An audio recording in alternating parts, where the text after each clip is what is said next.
চিন্তাটা করতে হবে বিয়ের আগ থেকে। প্রথম যে চিন্তাটা করতে হবে সেটা হলো যে আপনি যদি অবিবাহিত হয়ে থাকেন তাহলে আপনি কিছুটা লাভবান এই লেকচার শোনার পর। আর যদি আপনি বিবাহিত হয়ে থাকেন তাহলে আপনাকে আবার রিফর্ম করতে হবে চিন্তাটাকে। যদি এই লেকচারের কোনো একটা পার্টের সাথে আপনার কিছু গ্যাপ থেকে যায় তাহলে ওই জায়গাটা আপনাকে রিফর্ম করতে হবে, আবার আপনাকে একটু কাজ বেশি করতে হবে আপনাকে। আর যারা বিয়ে করেন নাই এখনো তারা বেশ লাভবান এখন, বোথ আমাদের সিস্টার্স এবং ব্রাদার্স।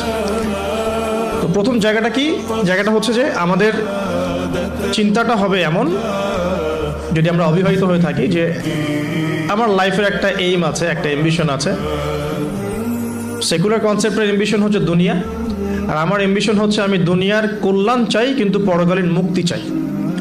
এই হলো আমার ইসলামিক কনসেপ্ট, যে আমি দুনিয়ার কল্যাণ অবশ্যই চাও। দুনিয়াতে আমি একটা বাসস্থান আমার দরকার, একটা জব দরকার আছে, আমার ডিগ্রি সার্টিফিকেটসের দরকার আছে, আমার ব্যবসা বাণিজ্য দরকার আছে, কেরিয়ারের দরকার আছে, কিন্তু আমার উদ্দেশ্যটা হবে পরকালীন স্বার্থ বজায় রেখে দুনিয়ার মুসাফিরের এই জীবনটা কাটিয়ে দেয়া। এখানে সব কিছু পূরণ হবে না, সব স্বপ্ন পূরণ হবে না, আর সব স্বপ্ন পূরণ হয়ে গেলে দুনিয়াটাই জান্নাত হতো আর কি। আর দুনিয়াতে সব কিছু পাওয়া যাবে না বলেই এটা দুনিয়ার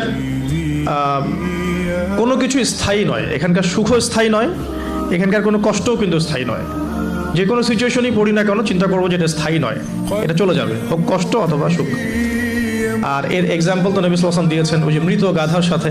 তোমরা কি কেউ 1 দিরহামের বিনিময়ে এই গাধা ক্রয় করবে? সাহাবীরা বলছেন যে 1 দিরহাম কেন, বিনামূল্যে দিলেও কেউ ক্রয় করবে না। তো আল্লাহ রাব্বুল আলামিনের কাছে দুনিয়ার মূল্য এতটুকুই। অন্য হাদিস এসেছে, যদি একটা মাছির দানার পরিমাণও মূল্য থাকতো দুনিয়ার আল্লাহর কাছে, আল্লাহ পাক কাফের মুশরিকদেরকে 1 ফোঁটা পানি পান করতে দিতেন না। আবার আরেকটা হাদিস এসেছে আঙ্গুল চুবিয়ে দেওয়ার কথা মহাসাগরের মধ্যে, সেখানে আঙ্গুল বের করলে যতটুকু লেগে থাকে হাতে সেটা হলো দুনিয়া, বাকিটা পরকাল। সো একজন স্মার্ট মানুষ, হিউম্যান বিং বা মুসলিম, সে কখনোই দুনিয়ার স্বার্থটাকে মুখ্য করে দেখবে না। তো আমরা যারা ইসলামিক আইডিওলজি নিয়ে চলাফেরা করি, আমরা দুনিয়ার কল্যাণটা চাবো কিন্তু পরকালীন মুক্তি নিশ্চিত করতে হবে। তো প্রথম কথা কি, concept of the ambition of লাইফটা ঠিক করতে হবে। সেটা সূরা আলে ইমরানের 185 নম্বর আয়াতে আছে। আল্লাহ রাব্বুল আলামিন বলেছেন, বা'দা আউযু বিল্লাহি মিনাশ শাইতানির রাজিম, ফামান যুহযিহা আনিন নার ওয়া উদখিলাল জান্নাতা ফাকাদ ফাজ। কিয়ামতের দিন যাদেরকে পুলসিরাত পার করানো হবে, জান্নাতে প্রবেশ করানো হবে, জাহান্নাম থেকে নিষ্কৃতি দেওয়া হবে, ফাকাদ ফাজ, সে তখন সফল হলো। মানে সে তখন চূড়ান্ত সাফল্য অর্জন করবে, এর বাইরে কোনো সাফল্যের ডেফিনেশন নাই। তো বিয়ে করেন আর নাই করেন, আগে কনসেপ্টটা ঠিক করতে হবে যে আমি আমার সাফল্য বলতে কি বুঝাচ্ছি। এখন যদি দেখেন যে আপনার এই ফিলোসফির সাথে বর্তমান লাইফ লিডিং এর পার্থক্য দেখা যাচ্ছে, তাহলে প্রথমে তওবা করে ফিরে আসতে হবে। এবং তওবা করার জন্য শুধু মুখ থেকে আস্তাগফিরুল্লাহ ওয়া আতুবু ইলাইহি পড়া যথেষ্ট নয়। খালেসভাবে, একনিষ্ঠভাবে ওযু করে, সালাত আদায় করে, চোখের পানি ঝেড়ে দিয়ে আল্লাহ রাব্বুল আলামিনের কাছে রাতের অন্ধকারে বলতে হবে, আস্তাগফিরুল্লাহাল্লাযী লা ইলাহা ইল্লা হুয়াল হাইয়ুল কাইয়্যুম ওয়া আতুবু ইলাইহি। অথবা আল্লাহুম্মা আনতা রাব্বী লা ইলাহা ইল্লা আনতা খালাকতানি আনা আবদুক ওয়া আনা আলা আহদিক ওয়া ওয়া'দিকা মাস্তাতা'তু আউযু বিকা মিন শাররি মা সানা'তু আবুউ লাক বিনি'মাতিকা আলাইয়া ওয়া আবুউ বিযানবি ফাগফিরলি ফাইন্নাহু লা ইয়াগফিরুয যুনুবা ইল্লা আনতা। এখন তো প্রোটেস্ট্যান্ট ভার্সনের যুগ, এই কারণে আধ্যাত্মিকত্ব, মারেফত এগুলো মানুষ খুব একটা বোঝে না। এই কারণেই আলী রাদিয়াল্লাহু আনহুর একটা কথা পড়ে আসলাম, সেটা হচ্ছে তিনি বলছেন, তাকে বলা হচ্ছে শেষ জীবনে গিয়ে যে আপনার কি কোনো কষ্ট আছে জীবনে? আপনার কি জীবনে কোনো কষ্ট আছে? কারণ তার জীবনটা কিন্তু ঈর্ষণীয় জীবন। মানে অন্যান্য সাহাবীরা হয়তো ইয়াং এজে গিয়ে ইসলাম কবুল করেছেন, ইসলামের জন্য অনেক খেদমত করেছেন, বাট আলী রাদিয়াল্লাহু আনহুর জীবনটা এমন যে তিনি একদম চাইল্ডহুড থেকে, ফ্রম দ্য ভেরি বিগিনিং, তিনি রাসূল সাল্লাল্লাহু আলাইহি ওয়াসাল্লামের একদম ডান পাশে ছিলেন। এমন কোনো ব্যাটল আপনি দেখবেন না, মানে আমি গাজওয়ার কথা বলছি, সারিয়া না, গাজওয়ার কথা বলছি, যে আলী রাদিয়াল্লাহু আনহুর পাশে নাই, এমন কোনো গাজওয়া আপনি পাচ্ছেন না। এমনকি তিনি জ্ঞানে, আমলে, আধ্যাত্মিকত্বে একজন সমৃদ্ধ মানুষ ছিলেন। তাকেও শেষ বয়সে খারেজিদের হাতে নিহত হতে হয়েছে। তো তাকে বলা হচ্ছে আপনার কি কোনো কষ্ট আছে জীবনে?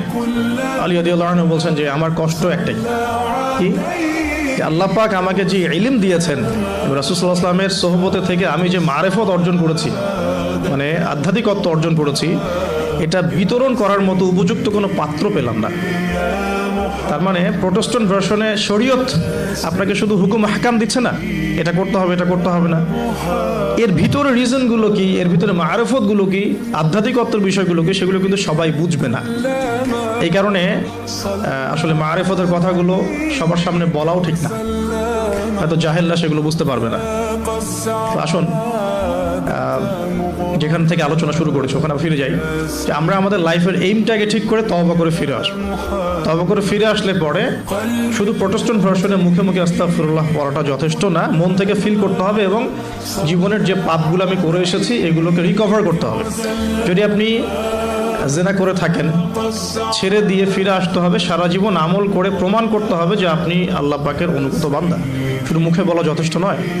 আপনি মাদক সেবন করে থাকেন, তওবা করে ফিরে আসতে হবে, এসে আল্লাহর কাছে প্রমাণ করতে হবে যে হ্যাঁ আমি আল্লাহ, তুমি আমাকে চান্সটা দিয়েছো, আমি এটাকে হেলায় নষ্ট করব না, আমি নিজেকে তোমার কাছে প্রমাণ করে দেবো ইনশাল্লাহ যে আমি তোমার বান্দা। এভাবে প্রত্যেকটা পাপ, সুদ খেয়েছেন, অন্যের সম্পদ আত্মসাৎ করেছেন, হারাম টাকা থাকলে ফেরত দিতে হবে, আত্মসাৎ করে থাকলে ফেরত দিতে হবে, ঠিক আছে, অন্যের হক নষ্ট করলে সেটা ফেরত দিতে হবে। মুখলেসভাবে তাওবাতুন নাসুহা মানে কি? একনিষ্ঠভাবে তওবা করা, ওই পাপ ছেড়ে দেয়া, ভবিষ্যতে সেই পাপের পুনরাবৃত্তি না করা। ইনকেস যদি হয়েও যায় তাহলে আবার 2 রাকাত নামাজ পড়ে আবার আল্লাহকে বলা, রব্বি ইন্নী আযনাবা যামবান আখরা ফাগফিরলি, হে আল্লাহ আমি আবার সেই গুনাহ করে ফেলেছি, আমাকে মাফ করে দাও। সো তওবাটা খুব ইম্পর্টেন্ট।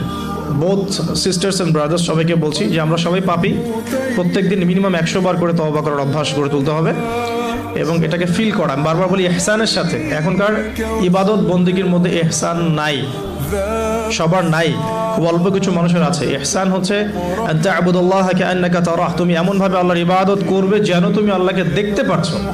ওয়া ইল্লাম তাকুন তারাহু ফাইন্নাহু ইয়ারাক, তুমি যদি আল্লাহকে দেখতে না পাও বিশ্বাস রাখবে, জেনে রাখবে যে আল্লাহ পাক তোমাকে দেখছেন। এই মারিফত নিয়ে সবাই ইবাদত করছে না। যদি করতোই তাহলে নামাজ পড়ে বের হয়ে আবার সুদ খেতে পারতো না। যদি মানুষ এটাই করতো তাহলে তাহাজ্জুদ পড়ে আবার সকালবেলা কি গার্লফ্রেন্ড বয়ফ্রেন্ড ডেটিং করতে যেতে পারে নাই। তো মারিফতের ঘাটতি আছে। আর মারিফত অর্জন হয় কখন? যখন আল্লাহ নূর কলবে আসে। আল্লাহ নূর কখন কলবে আসে? যখন হৃদয়টা পরিচ্ছন্ন হয়। যে হৃদয়ের মধ্যে হিংসা, বিদ্বেষ, অহংকার, পরশ্রী কাতরতা আছে, সেখানে আল্লাহ নূর আসার কোনো প্রশ্নই ওঠে না।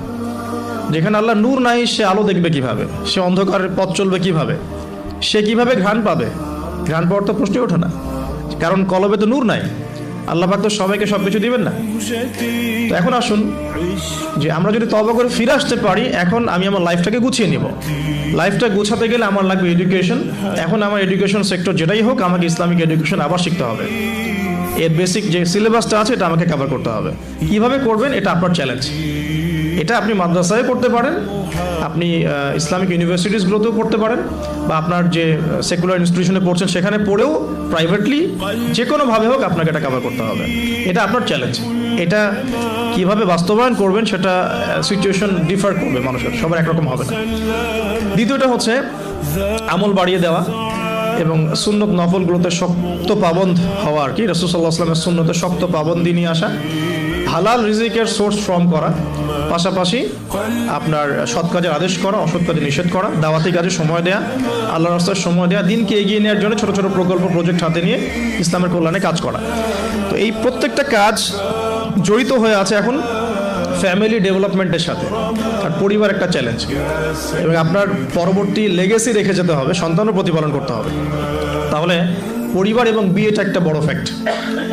এখন যারা আমরা বিয়ে করি নাই বা করে ফেলেছি, তাদের এখানে একটা চ্যালেঞ্জ আছে, সেটা হলো আপনার পরিবারটাকে জান্নাতি পরিবার রূপে গড়তে হবে। এখন গড়তে হলে কি করতে হবে? ধরেন আমি ধরে নিচ্ছি আপনি বিয়ে করেন নাই। প্রথমত আপনার বিয়ের ক্ষেত্রে কোনো প্রকার ভুল করা যাবে না। বিয়ের ক্ষেত্রে আপনার কোনো রকমের ভুলের কোনো অবকাশ নাই। অবকাশ নাই বলতে বোঝাচ্ছি যে যখন আপনি বিবাহিত নন তখন আপনার কাছে বিয়েটা একটা ফ্যান্টাসি, যে বিয়ে করতে হবে, বিয়ের আলোচনা শুনলে মুখে হাসি চলে আসছে, কিন্তু বাস্তবতা কিন্তু এমন নয়। যদি আপনি ডিসিশন নিতে ভুল করেন, আদর্শ পরিবার গড়াটা খুব ডিফিকাল্ট হবে, এবং পরবর্তী লেগেসি সন্তান প্রতিপালন ইসলামিক প্যারেন্টিংসে অনেক বেগ পেতে হবে। তো বিয়ের ক্ষেত্রে রাসূল সাল্লাল্লাহু আলাইহি ওয়াসাল্লাম যেটা বলেছেন যে তোমরা অবশ্যই দিনদারিতাকে প্রাধান্য দিবে। এখানে যদি তার সৌন্দর্য থাকে, সে দেখতে সুন্দর হয়, বংশ ভালো হয় এবং অর্থবিত্ত থাকে, এটা তো আপনার নূরুন আলা নূর, আলোর উপরে আলো। যদি এটা নাও হয় তারপরে আপনাকে দিনদারিতা প্রাধান্য দিয়েই বিয়ে শাদী করতে হবে। এই জায়গায় কোনো রকম কম্প্রোমাইজ করতে যায় না, বা এই ব্যবসায় ভুল করলে আপনি সারা জীবন লস খাবেন না, ঠিক আছে? আর যারা বিয়ে করে ফেলেছেন কিন্তু দিনদারিতার ঘাটতি আছে, তাদের জন্য সবর ছাড়া কোনো অপশন নাই। সবরের মধ্য দিয়ে ঠান্ডা মাথায় স্ত্রীকে বা স্বামীকে ওয়াজ নসিহত করতে করতে করতে, দোয়া করতে করতে, আল্লাহ যদি কোনো দিন হৃদয় বা কলবকে পরিবর্তন করে দেন, ইনশাল্লাহ আপনিও আপনার পরিবারটাকে আদর্শ পরিবার করতে পারবেন।